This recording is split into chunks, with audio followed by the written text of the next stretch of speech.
Okay. So I was telling you modern times. Modern times mean we are including 18th and 19th century as the modern time. Modern time का मतलब ये नहीं हो गया कि we are only talking about 21st century. उस दिन भी बताया था ancient period की बात अलग थी और 17th, 18th की 15th, 16th को हम medieval मान लेते हैं और 18th, 19th, 20th centuries को हम modern time बोलते हैं. इसमें कुछ changes आने शुरू होते हैं. Where Jean-Jacques Rousseau gave importance to freedom as an important fundamental right for humankind. उसके बाद कार्ल मार्क्स बोलते हैं that equality was a crucial for freedom and closer home मतलब जो हमारे बहुत पास है वो Mahatma Gandhi he discussed the meaning of genuine freedom और स्वराज. उनकी बुक भी है. उन्होंने स्वराज का रियल मीनिंग, क्योंकि जब हमारा फ्रीडम स्ट्रगल चल रहा था हम किसकी बात कर रहे थे? स्वराज. वेरियस फ्रीडम मूवमेंट्स आपने पढ़े हैं तो स्वराज का उन्होंने मीनिंग बताया अपनी बुक में Hind Swaraj. So there can be a question, उन्होंने स्वराज में किस बुक में उन्होंने स्वराज के बारे में लिखा है? तो बुक का नाम पता होना चाहिए आपको. कौन सी बुक है? Hind Swaraj. Okay. Ambedkar vigorously argued that the scheduled caste must be considered as minority and such must receive special protection. उन्होंने बोला minorities को special protection देनी चाहिए as a part of their fundamental rights, क्योंकि वो बहुत पीछे रह गए हैं. तो ये अलग-अलग views बता रहे हैं अलग-अलग scholars की. When we talk about freedom, equality, justice, तो इतना पहले से ही concepts चल रहे हैं. These ideas find their place in the Indian Constitution. और ये सारे आइडियाज जो हैं, जो इतने टाइम हम जीन-जैक रोसियो ने बात की, प्लेटो ने, एरिस्टोटल ने, गांधी ने, अंबेडकर ने एंड मेनी मोर, यहाँ सबका नाम नहीं लिया जा सकता है. For example they have given you some important name. इन सब को हमने कहाँ लिखा हुआ है? हमारे कॉन्स्टिट्यूशन में. बट जो उनका रियल मीनिंग था जब इनके बारे में बात हो रही एज इट इज नहीं, जब उसमें मॉडिफिकेशंस हो गए, जब हमारा कॉन्स्टिट्यूशन बन रहा था 1946 से जब शुरू हो गया था, उस टाइम पे जो बेटर मीनिंग था इन टर्म्स का, फ्रीडम का, इक्वालिटी का, जस्टिस का, डेमोक्रेसी का, उनको हमने लिखा है हमारे कॉन्स्टिट्यूशन में. और इसका मीनिंग बदलता रहेगा फ्यूचर में. ये भी एक पार्ट है, कंटेंट है हमारी इस बुक का. ये जो कंटेंट होता है पॉलिटिकल थ्योरी का, स्टैटिक नहीं होता है. साइंस में क्या होता है, हमारा जो फॉर्मूला है वो सेम रहेगा ना. अगर आपको एक्सपेरिमेंट कर रहे थे, दो आपने केमिकल्स को मिक्स किया था, जो उसका रिएक्शन होता है वो चेंज हो जाएगा आने वाले टाइम में.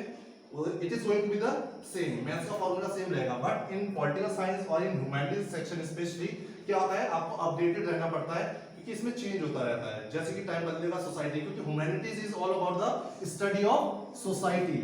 चाहे आप इकोनॉमिक्स पढ़ रहे हैं, चाहे आप हिस्ट्री पढ़ रहे हैं, चाहे आप पॉलिटिकल साइंस पढ़ रहे हैं, ये किसकी पढ़ाई है? हमारी सोसाइटी की पढ़ाई है, जिससे हम बहुत क्लोजली कनेक्टेड है. तो सोसाइटी हमेशा से एक जैसी रहेगी. 15th सेंचुरी में, 16th सेंचुरी में कंसेप्ट सेम है, पर उनमें क्या होता रहता है? मॉडिफिकेशंस होते रहते हैं. तो अगर हम इक्वालिटी की बात कर रहे हैं तो वो 15th 16th सेंचुरी में भी थी, 21st सेंचुरी में भी है. लोगों को तब भी उस चीज की नॉलेज थी, आज भी है. बट उसमें जो मॉडिफिकेशन चेंजेस होंगे वो with the required need of the time. जो आज की जो रिक्वायरमेंट है उसके अकॉर्डिंग मीनिंग हमें समझना पड़ेगा. इसीलिए फिर यहाँ पर है हमारे कॉन्स्टिट्यूशन में लिखा गया था तब सारी चीजें आर प्रीएम्बल इंश्राइंस. अगर हम प्रीएम्बल का हमने बुक में पढ़ा था, उसके अंदर एक बार देख लीजिए क्या क्या टर्म्स है. Are preamble enshrines freedom and equality, right, the rights chapter abolition untouchability in any form. चलिए रहने दीजिए. अभी क्या बोल रहे हैं, हमारे जो कॉन्स्टिट्यूशन में लिखा हुआ है राइट और इक्वालिटी, फ्रीडम की बातें लिखी हुई हैं. बट हमारे कॉन्स्टिट्यूशन में एक चीज और है, अनटचेबिलिटी. पहले जो हमारा मैंने बताया था विलेज लेवल पे हमने जो पावर्स नहीं दी थी लोकल गवर्नमेंट का, क्यों? क्योंकि हमें कास्ट बेसिस पे बहुत ज्यादा डिवीजन था सोसाइटी का. तो हमने उस चीज से ऊपर आने के लिए बहुत ज्यादा डिस्क्रिमिनेशन होता था उस सेक्शन ऑफ द सोसाइटी का. ब्राह्मण्स वहाँ पे टॉप पे थे, देन क्षत्रियास, वैश्यास एंड शूद्रास. शूद्रास के साथ बहुत ज्यादा हम बोल सकते हैं कि एक्सप्लॉयमेंट होता था उनका. उनको इतनी राइट्स नहीं थी, उनकी इक्वल स्टेटस नहीं था. But according to the constitution each citizen is equal according to the law. But ये चीज फॉलो नहीं हो रही थी specially in the rural areas. इसीलिए लोकल गवर्नमेंट से हमने उनको क्या दी? पावर्स भी दी. पर्टिकुलर हमने उन्हें रिजर्वेशन भी दिया ताकि वो भी अपना पार्टिसिपेशन दिखा पाए. अदरवाइज जो हायर क्लासेस थी विलेज में कभी भी उनको पार्टिसिपेट नहीं करने देती है. उनकी जो कंडीशन है आज भी वही होती है. ठीक है. तो chapter abolition untouchability in any form, Gandhi principles find a place in the directive principle. तो गांधी के जो ये आइडियाज हैं कहीं ना कहीं हमारी जो directive principles of state policy है उसमें हमें देखने को मिलते हैं हमारे कॉन्स्टिट्यूशन में. तो इन सब एग्जांपल से आपको ये समझाया जा रहा है, ये नए कांसेप्ट्स नहीं है, फ्रॉम एजेस ही चलते आ रहे हैं. बस इनमें क्या होता रहता है? With time modification. Basic ideas वही है. तो आपको ये कुछ स्कॉलर्स हैं, इनका नेम पता होना चाहिए. व्हेन यू आर आंसरिंग तो हवा में मत लिखो. Use their name, use their statements.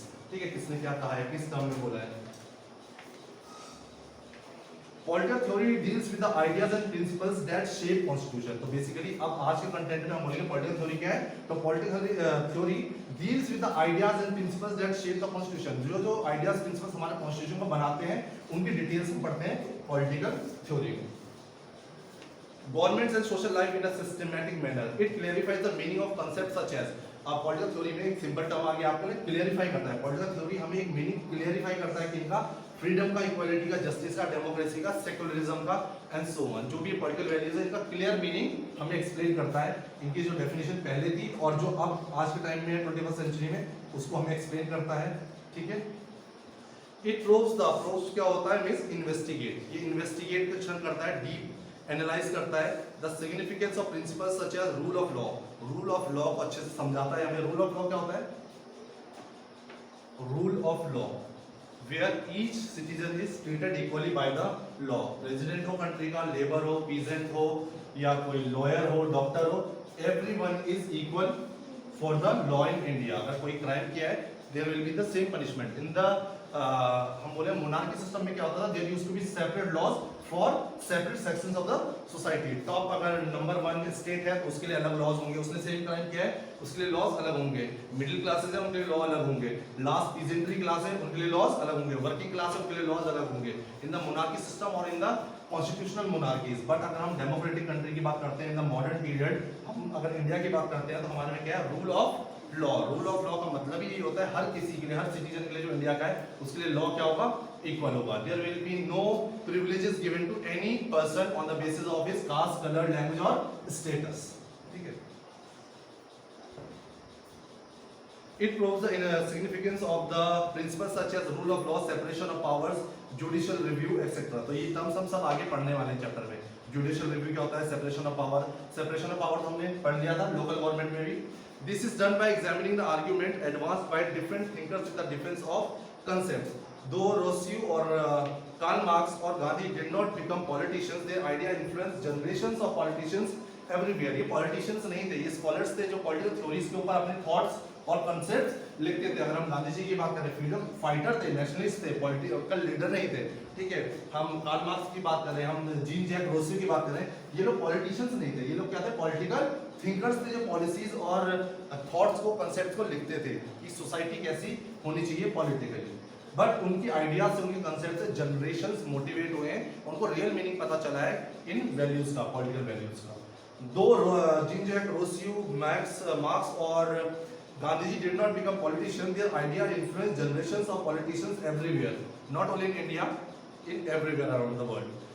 There are also contemporary thinkers who draw upon them to defend freedom or democracy in our own time. Besides examining the arguments, political theorists also reflect upon our current political experiences and point out trends and possibilities for the future. अभी इसके according ही हम पढ़ पाते हैं political theory के कि current trend हमारे political system का कैसे चल रहा है और फ्यूचर में क्या चेंजेस होने चाहिए। तो जब हम डीप एनालाइज करते हैं उन पॉलिटिकल वैल्यूज का, उसी के अकॉर्डिंग चेंजेस होते रहते हैं। अभी हमारा फार्मर प्रोटेस्ट जैसे चल रहा है तो हम देखेंगे कि क्या सच में रियल में हमारे कॉन्स्टिट्यूशन में कुछ चेंजेस होने चाहिए, इन लोगों को और ज्यादा राइट्स मिलनी चाहिए, ये इतने टाइम से प्रोटेस्ट कर रहे हैं। तो इन सब चीजों का डीप एनालिसिस करते रहते हैं पॉलिटिकल थिंकर्स और scholars side by side. But is it all relevant to us now? Here we are not ready, have we not already achieved freedom and democracy? हम तो बोलेंगे हमें तो फ्रीडम भी मिल चुकी है, हमारी तो डेमोक्रेटिक कंट्री है। क्या उसका मीनिंग वहीं तक था कि हमें बस फ्रीडम मिल गई, हमारी कंट्री डेमोक्रेटिक है? बट हमें उसके बारे में और पढ़ना है क्योंकि चेंजेस आ रहे हैं। We are facing new challenges every day in the contemporary world. जो आज कंटेम्प्रेरी वर्ल्ड है, न्यू चैलेंजेस हर दिन आ रहे हैं। डेमोक्रेटिक कंट्री में हमें लॉज चेंज करने पड़ते हैं उसके according. While India is free and independent, questions regarding freedom and equality have not ceased to crop up. There is because issues concerning freedom, equality, democracy arise in many aspects. जब हम बात करते हैं equality, freedom और justice की, नई नई problem, नए नए चैलेंजेस हमारे सोशल लाइफ में हर दिन सामने आ रहे हैं, ताकि हम उसका मीनिंग बदल जाता है, ठीक है। And they are in progress in different sectors of different paces. For instance, although equality may exist in the political sphere in form of equal rights. Suppose हम इक्वालिटी की बात करते हैं तो पॉलिटिकल इक्वालिटी सबको है, सबको लगता है कि हम राइट टू वोट है हमें, एंड हमें रिप्रेजेंटेशन मिल रहा है, हमारा रिप्रेजेंटेटिव हमारे लिए डिसीजन मेकिंग कर रहा है लोकसभा में या स्टेट असेंबलीज में। तो अब वो इक्वालिटी का बस क्या है, एक पार्ट है। वो कौन सी इक्वालिटी है? हमारी पॉलिटिकल इक्वालिटी है। इकोनॉमिक इक्वालिटी है, सबको, सब एम्प्लॉयड है, सब इक्वल स्टेटस में, सबको बराबर रिसोर्सेज मिल रहे हैं, प्रॉपर अपॉर्चुनिटीज मिल रही हैं, क्या डिस्क्रिमिनेशन नहीं हो रहा है on the basis of caste, colour, language. तो हर एक वर्ड जो हम बोलते हैं ना, फ्रीडम, इक्वालिटी, जस्टिस, इनके बहुत सारे डायमेंशंस हैं। तो पॉलिटिकल थ्योरी में हम उनके सारे डायमेंशंस को समझते हैं। हम बोलते हैं हाँ इंडिया में तो इक्वालिटी है, अगर सबको राइट टू वोट हो गया तो इक्वालिटी आ गई, नहीं। तो we have to understand the complete dimensions of equality की पॉलिटिकल इक्वालिटी तो है, what about economic equality, what about social equality, what about cultural equality. तो इसके सारे डायमेंशंस जब हम समझ लेंगे तब हमें समझ आएगा इक्वालिटी क्या है रियल सेंस में और उसमें क्या चेंजेस होने चाहिए। So it may not exist to the same extent in the economic or social spheres. People may not enjoy equal political right, but still be discriminated against socially because their caste or poverty. Political equality मिल गई, but still उनके साथ discrimination हो रहा है किसके बीच में, cast के base पे या poverty या status के बेस पे। तो हम बोल नहीं सकते हैं कि equality अच्छे से बात कर रही है हमारी सोसाइटी में। Some people may have a privileged place in the society while others are deprived even of basic necessities. कुछ सेक्शन ऑफ द सोसाइटी बहुत अच्छी लाइफ, हेल्दी लाइफस्टाइल जी रही है। On the other hand some section of the society हमारी क्या है, बहुत प्रॉब्लम्स में, जो हमारी बेसिक नीड्स भी उन लोगों की पूरी नहीं हो पा रही है। बेसिक फूड उन लोगों को नहीं मिल पा रहा है, घर नहीं है, ठीक है, कोई जॉब नहीं है, अपॉर्चुनिटीज नहीं है। Some are able to achieve whatever goals they set for themselves, while many are unable even to go to schools. कुछ अपने ऑब्जेक्टिव्स रखे हुए, एम रखे हुए, बड़ी बड़ी यूनिवर्सिटीज में, फॉरेन कंट्रीज में जाके पढ़ रहे हैं बच्चे, और कुछ बच्चे ऐसे भी होंगे जिनको इवन एक्सेस टू स्कूल नहीं है, उनके पेरेंट्स लेबर्स हैं, वो स्कूल भी जा रहे हैं, किससे जा रहे हैं, गवर्नमेंट ने क्या शुरू कर रखा है, मिड डे मील खाना मिलता है उनको वहाँ पर बेचारों को, ठीक है, क्योंकि घर पे वो भी नहीं मिलेगा। पापा मम्मी जॉब पे चले गए तो छोटे छोटे बच्चे हैं, घर में उन्हें कोई लंच कराने वाला नहीं है, तो स्कूल में एटलीस्ट तो बैठ जाते हैं, ABCD सीख लेते हैं, 1 2 3 सीख लेते हैं, और उसके साथ उनको लंच मिल जाता है, बुक्स मिल जाती हैं, उनको यूनिफॉर्म्स मिल जाती हैं, तो उनके लिए तो ठीक ही है, ठीक है। कुछ बने ना बने एटलीस्ट मैं भी क्या था वो लिखना पढ़ना थोड़ा बहुत सीख जाए उसकी वजह से, जो उससे वहाँ फूड मिल रहा है। तो ये है इनइक्वालिटीज हमारी सोसाइटी में। वही एक सेक्शन ऑफ द सोसाइटी देखोगे, लंदन, ऑस्ट्रेलिया, अलग अलग कंट्रीज में जाकर के कोई MBA कर रहा है, कोई डॉक्टर बन रहा है ना, कोई इंजीनियरिंग करने जा रहा है, कोई जॉब करने जा रहा है, कोई घूमने चले जा रहे हैं ऐसे वीजा लेके, क्योंकि बहुत सारा बाहर घूमना है। तो इतनी ज़्यादा इनइक्वालिटीज है इन टर्म्स ऑफ, अगर हम इक्वालिटी की बात करते हैं तो हमें बहुत कुछ सीखना है इक्वालिटी के बारे में अभी, इसलिए इसकी बहुत सारी डायमेंशंस हैं इन वर्ड्स की। अभी मैं फ्रीडम की बात करूंगा तो फ्रीडम की बहुत सारी डायमेंशंस हैं, विंग्स है बहुत सारे, ठीक है। तो क्लास 6 में तो हम एक ही मीनिंग समझते आए हैं, अप टू क्लास 10 फ्रीडम क्या है, इक्वालिटी क्या है, जस्टिस क्या है, डेमोक्रेसी का मीनिंग क्या है। But now here in class 11 you have to understand all the dimensions. आपको सारी तरफ से देखना पड़ेगा कि इसका रियल मीनिंग है क्या, क्या सारी सोसाइटी के लिए इसका मीनिंग एक जैसा है, ठीक है। लाइक अगर मैं डेवलपमेंट करता हूँ, सपोज मैं यहाँ पे कोई माइनिंग शुरू कर देता हूँ, यहाँ पे आयरन ओर है सपोज, तो यहाँ से बहुत सारे लोगों को, यहाँ पे ट्राइबल्स रहते थे मान लो इस एरिया में, उनको मैं यहाँ से हटा देंगे कि यहाँ पे एक्टिविटी शुरू होने वाली है, डेवलपमेंट होगा इस सिटी का। तो डेवलपमेंट होगा तो जो वहाँ पे ट्राइबल लोग, जो गरीब लोग रहते थे, जो एग्रीकल्चर करते थे, उनका डेवलपमेंट होगा। डेवलपमेंट किसका होगा, इंडस्ट्रीज का होगा, जिसकी इंडस्ट्रीज खुलेंगी, कंज्यूमर को बेनिफिट मिलेगा, उसको इजीली स्टील के, आयरन के जो भी प्रोडक्ट्स चाहिए चीप प्राइस पे अवेलेबल होंगे। फॉरेन इन्वेस्टर्स जो इन्वेस्ट करेंगे उस इंडस्ट्रीज में, उसका इन्वेस्टमेंट होगा। गवर्नमेंट के पास जो टैक्सेस आएंगे उसका इन्वेस्टमेंट होगा। But what about the people जिसको हमने यहाँ से माइग्रेट कर दिया है। तो डेवलपमेंट का भी मीनिंग क्या है, हर किसी के डेवलपमेंट भी हमारा चैप्टर है इसमें लास्ट में। तो development has also a different meaning for different section of the society. Industries section of society, उनके लिए मोटिव क्या देखेंगे, प्रॉफिट मिलेगा, कंज्यूमर्स को गुड्स मिलेंगे, गवर्नमेंट को टैक्स मिलेगा। बट जो लोग थे उनका जो बेसिक एनवायरनमेंट था वो डिपेंडेंट थे इसी एग्रीकल्चरल लैंड के ऊपर, उनको फूड भी इसी मिलता था, उनके जो एनिमल्स थे वो इसी के ऊपर डिपेंडेंट थे। उनका जो एक लाइवलीहुड था, होता ना जीविका, जीने का जो एक सिस्टम था, वो क्या हो जाएगा, पूरा डिस्ट्रॉय हो जाएगा। तो इसीलिए development has also different meaning. तो 11th का मतलब ये समझ जाओ कि हमें डायमेंशंस पढ़ने होते हैं कि एक ही टर्म का अलग अलग लोगों के लिए क्या मीनिंग हो सकता है। डेवलपमेंट का देख रहे हैं हमने, इक्वालिटी का देख रहे हैं, ऐसे ही हर टर्म को अगर हम डिटेल में पढ़ेंगे तो सोसाइटी में अलग अलग लोगों के लिए अलग अलग मीनिंग आपको मिलेगा, ठीक है। सेकेंडली, दो freedom is guaranteed in our constitution, we were in the first paragraph. Some are able to achieve whatever goals they set for themselves, while many are unable to even go to school so that they can have decent jobs in the future. For them, freedom is still distant dream. बहुत सारे लोग freedom तो एक दूर की बात है, अभी भी बोलने में लगता है कि हमारे कॉन्स्टिट्यूशन में फ्रीडम का मीनिंग ये है। सेकंड अगर हम देखेंगे पॉलिटिकल थ्योरी का क्या है important concept, freedom is guaranteed in the constitution. Freedom guarantee है सबको, सब सिटीजंस को कॉन्स्टिट्यूशन के according. We encounter new interpretations all the time. हम न्यू चैलेंजेस फेस करते हैं सोसाइटी में, जहाँ पे हम सोचने में मजबूर हो जाते हैं कि क्या रियल मीनिंग फ्रीडम का है क्या। दैट इज व्हाई मैंने इन टर्म्स को क्या बोला है, पॉलिटिकल थ्योरीज के अंदर जो भी पॉलिटिकल वैल्यूज हम पढ़ते हैं वो कैसा है, नेचर। अगर उनका नेचर बोला जाए तो आप हमेशा उनका नेचर कैसा बोलेंगे, डायनामिक बोलेंगे। डायनामिक वो होता है जिसमें चेंजेस होते रहते हैं। साइंस का फॉर्मूला है वो कैसा है, स्टैटिक, उसको ऐसे फॉर्मूला लगाना है आपने हमेशा। क्लास 10th में या क्लास 12th में अगर वो क्वेश्चन आ गया आपको वो फॉर्मूला वैसे लगाना है। बट अभी आप क्लास 6 में थे, हो सकता है डेमोक्रेसी का मीनिंग 12th में आते आते बहुत चीजें हमारी कंट्री में इन 10 इयर्स में 8 इयर्स में बहुत चीजें बदल गई हो। फ्रीडम का मीनिंग बहुत चीजें बदल गई, मीनिंग नहीं बदलता है, ऐड हो जाती हैं चीजें। तो यहाँ पे secondly through freedom is guaranteed in our constitution we encounter new interpretations all the time. This is a bit like playing game as we play chess और क्रिकेट। ये ऐसा हो गया जैसे हम चेस और क्रिकेट खेलते हैं और हम इसमें क्या चेंज करते जा रहे हैं, रूल्स और रेगुलर गेम वही खेल रहे हैं बट उसमें क्या कर रहे हैं हम गेम्स में रूल चेंज करते जा रहे हैं। We learn how to interpret the rules, हमें रूल्स चेंज करने आ गए हैं इन द प्रोसेस। आईपीएल में देखते हैं, हॉकी में कितने सारे रूल्स चेंज हो गए हैं।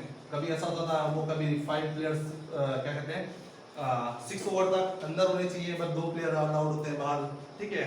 तो बहुत सारे रूल्स रेगुलेशंस चेंज होते रहते हैं। In the process we discover new and broader meaning of game itself. So in this process we discover new and broader meanings of games itself. तो क्रिकेट, हॉकी, चेस इनमें change हो रहा है, interpret कर रहे हैं। बेसिक स्ट्रक्चर वही है गेम का और उसमें कुछ रेगुलेशंस कंटिन्यूअसली चेंज होते रहते हैं। In the same way political values में भी चीजें चेंज होती रहती है, बेसिक स्ट्रक्चर वही रहता है। Similarly, the fundamental rights guaranteed by the Constitution are continuously being reinterpreted.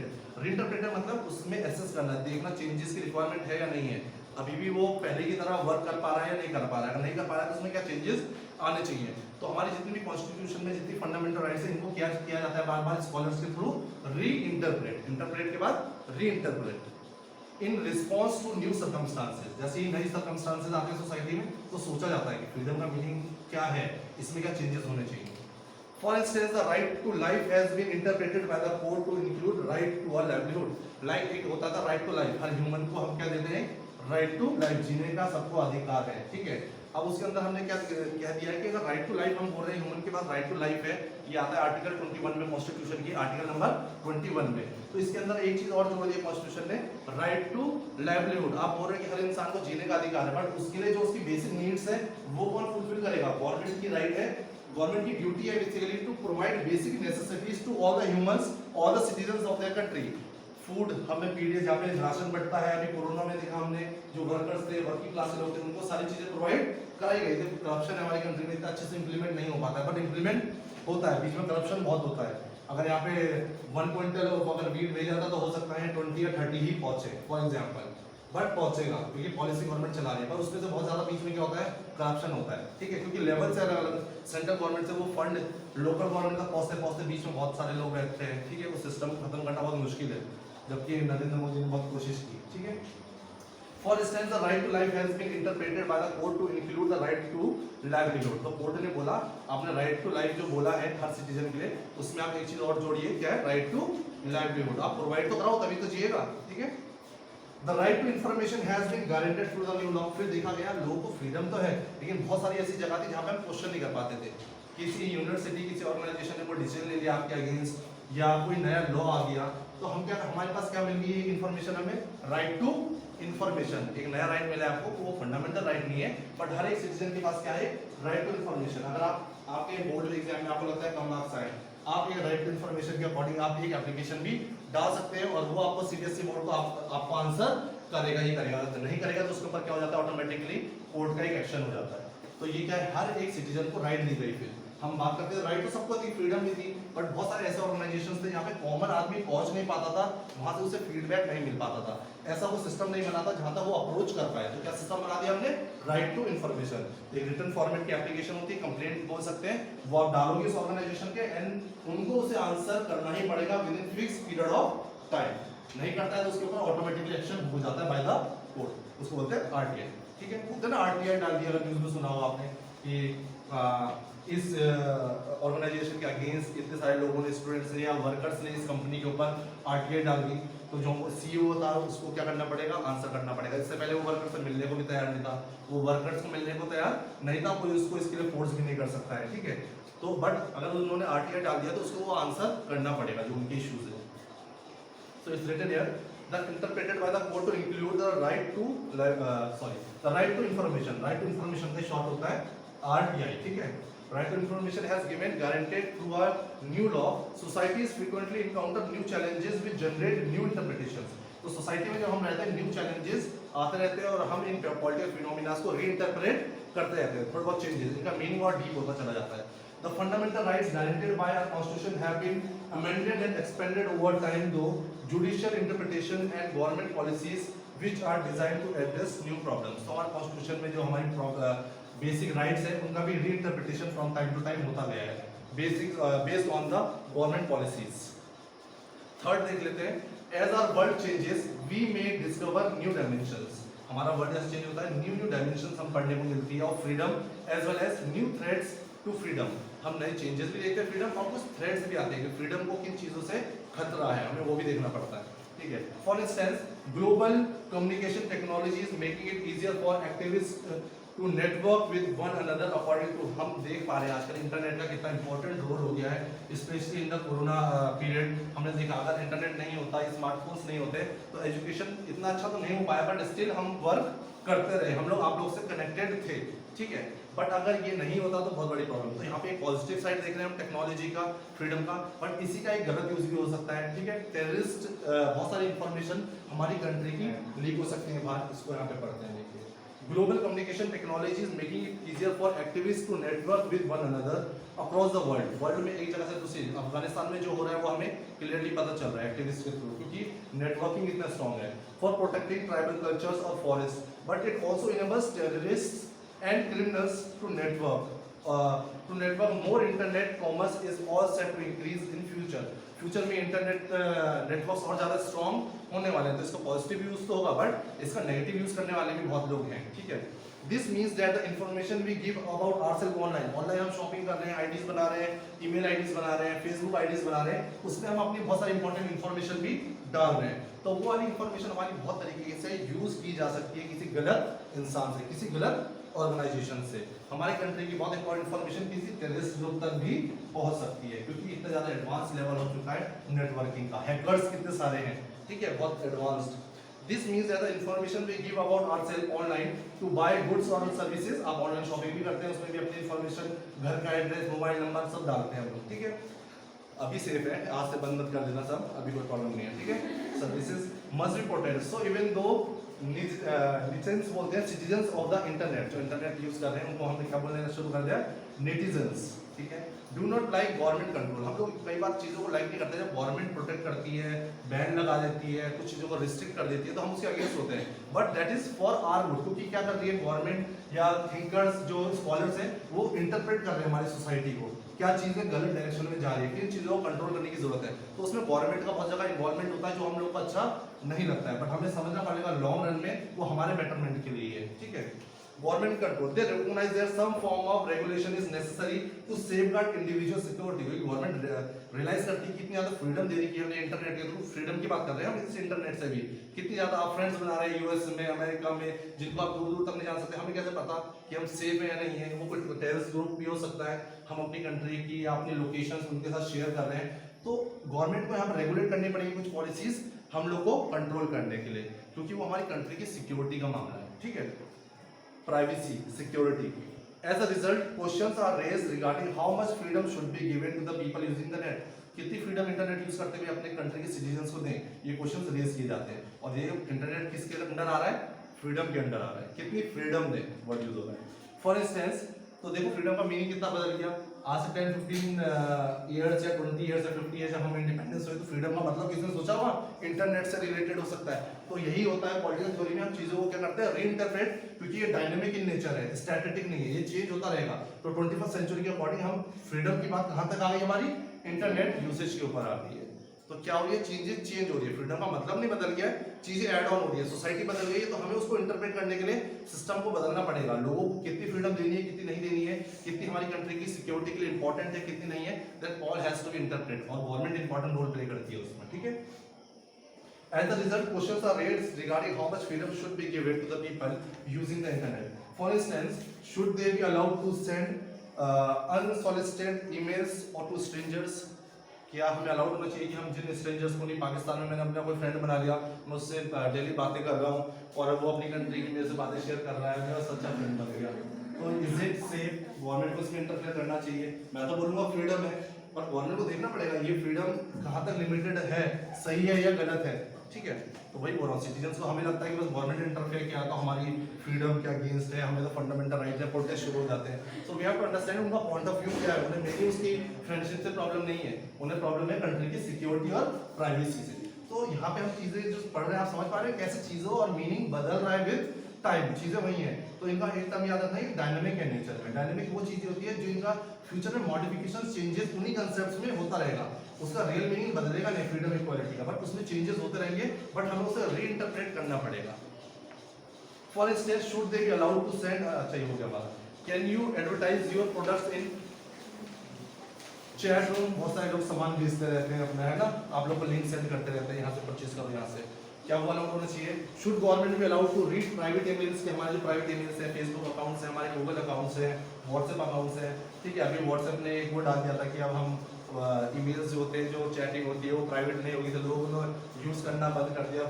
फिर लगा ये फेक न्यूज़ है, बीच में आया था 2-3 मंथ्स बैक आया था कि इसमें न्यूज़ सेटिंग्स आ गई है, और ऐसा तो लोग बड़े घबरा गए, ऐसा होगा तो ये तो नहीं है प्राइवेट सेटिंग। क्या होता है उसमें एंड टू एंड क्या लिखा होता है? उसमें होता है कि ओनली मैं और मैं जिसको भेज रहा हूँ वो सिलेक्ट कर सकते हैं, even WhatsApp can't access that content, ठीक है। बट बीच में आया था वो एसेस कर सकता है, तो लोगों ने बोला अब तो कुछ और यूज़ करना पड़ेगा व्हाट्सएप, तो व्हाट्सएप तो सोचा हमारा तो इतना अच्छा से चल रहा है, सिस्टम खराब हो जाएगा, उन्होंने सेटिंग्स को चेंज किया, उन्होंने बोला ये फेक न्यूज़ है, ठीक है। So should government be allowed to read private emails or track down terrorists? How much regulation is justified and who should regulate, government or some independent regulators? Political theory has a lot to teach us about possible answers to these questions. The future में changes हो रहे हैं, किसकी राय होनी चाहिए, किसको actions लेने चाहिए, लोगों के लिए क्या सही है क्या गलत है, हम गवर्नमेंट के अगेंस्ट हैं या नहीं है, ये सारे क्वेश्चन के आंसर्स हमें किसमें मिलते हैं? पॉलिटिकल थ्योरी में। तो इस चैप्टर में तो हम बस इंट्रोडक्शन देख रहे हैं, मतलब एग्जांपल्स देख रहे हैं, बट बेसिकली हम इसके अंदर जो चैप्टर्स पढ़ने वाले हैं, जब हम इक्वालिटी की बात करेंगे, फ्रीडम जस्टिस की पर्टिकुलर चैप्टर्स पढ़ेंगे, हम उनके भी सारे डायमेंशंस देखेंगे, ठीक है।